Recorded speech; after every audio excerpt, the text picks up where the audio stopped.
Videos have gone viral showing these supposed elite police officers in Louisville, Kentucky, throwing drinks on unsuspecting pedestrians, resulting in the case being dubbed SLUSHIEGate, USA Today reports. The videos show how these police officers have this unit built to target drug dealers, and they ended up, instead of doing that, engaging in a series of juvenile pranks that further eroded public trust in a troubled agency.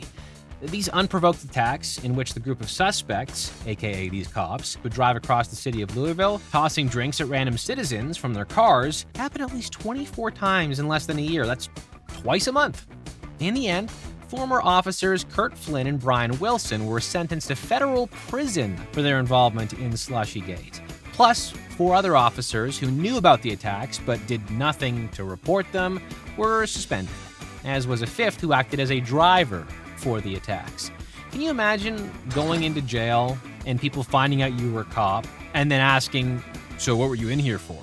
And them saying, "Oh, I just threw some colored ice at people"? A Singapore woman was convicted and fined by a district court for creating conditions favorable to mosquito breeding in her toilet bowl, Channel News Asia reports.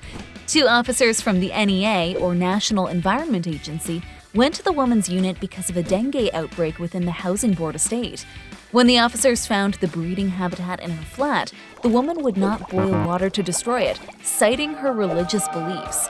She was accused of allowing mosquito breeding in a toilet bowl in her flat in May of 2022.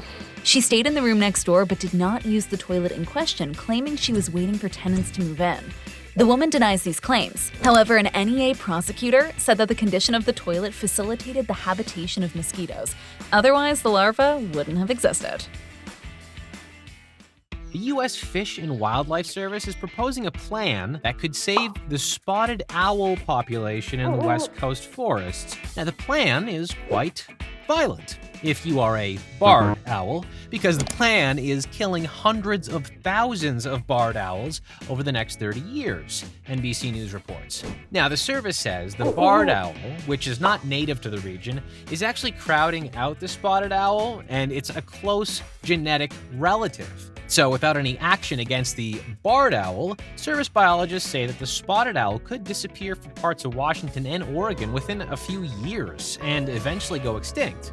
Now, of course, this is because of humans, because humans always screw stuff up. As European settlers spread west, they likely caused the barred owl to colonize the Pacific Northwest. They're slightly bigger than the spotted owl, and they're also quicker to reproduce, more aggressive, and they're less discriminating about what they eat. So now, with this proposal, which calls for more than 470,000 barred owls to be shot, the idea is basically, whoops, we screwed up, let's fix this by killing almost 500,000 owls. Hoot. If you want to see all our videos about real news stories that are funny, stupid, or weird, click the subscribe button below. I mean, hey, my cat's gotta eat.